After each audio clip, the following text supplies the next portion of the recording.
دماغي ده.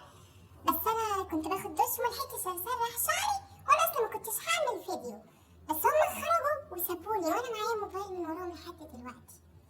فالفيديو ده انا هحكي فيه كل اللي حصل في حياتي اللي فاتت. انا اتدمرت، انا بشوف ايام سودا. معلش الشراب ده مش لحقتش اعمل شعري ولا اسرح حاجه، بس كان لازم اعمل ده بسرعه قبل ما يجوا. ادعولي لان انا في ايام سودا انا سقطت. انا كنت بقول لكم تالفوا، انا اللي كنت بقول لكم تخشوا في تجاره والفوا وكايتوا مزدوج وان الحياه ومش الحياه.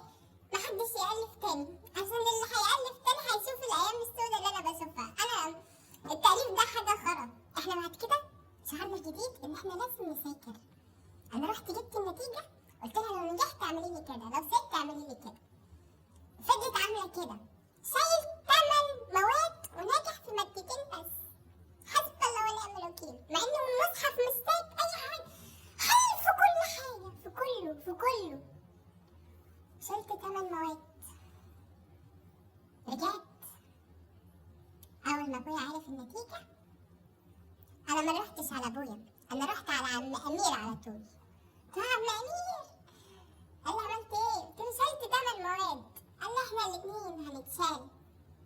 ابويا عرف النتيجه، خد الكاميرا وخد الموبايل وخد كل حاجه. ده اصلا موبايل كده برضو، بس نزلت عليه برنامج، بس برضو مش زي اللي كان عندي. انا مش بعرف اعمل حاجه مش بالعندي.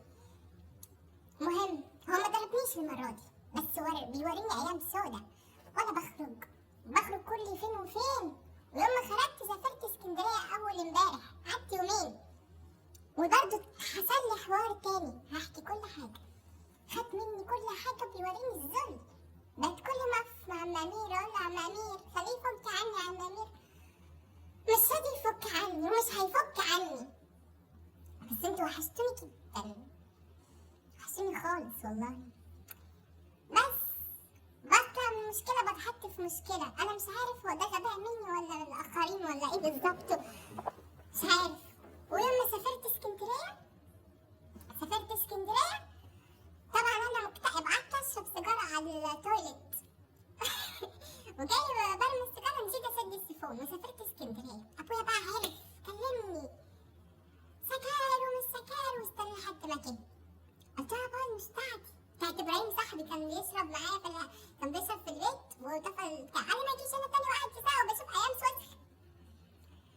فدوري كده ان انا اخرج عشان نرجع زي ما كنا ومحدش يألف تاني، عشان التأليف هيجيب ورا، وكل اللي في تجاره محدش يألف عشان هنسقط كلنا زي ما انا سقطت.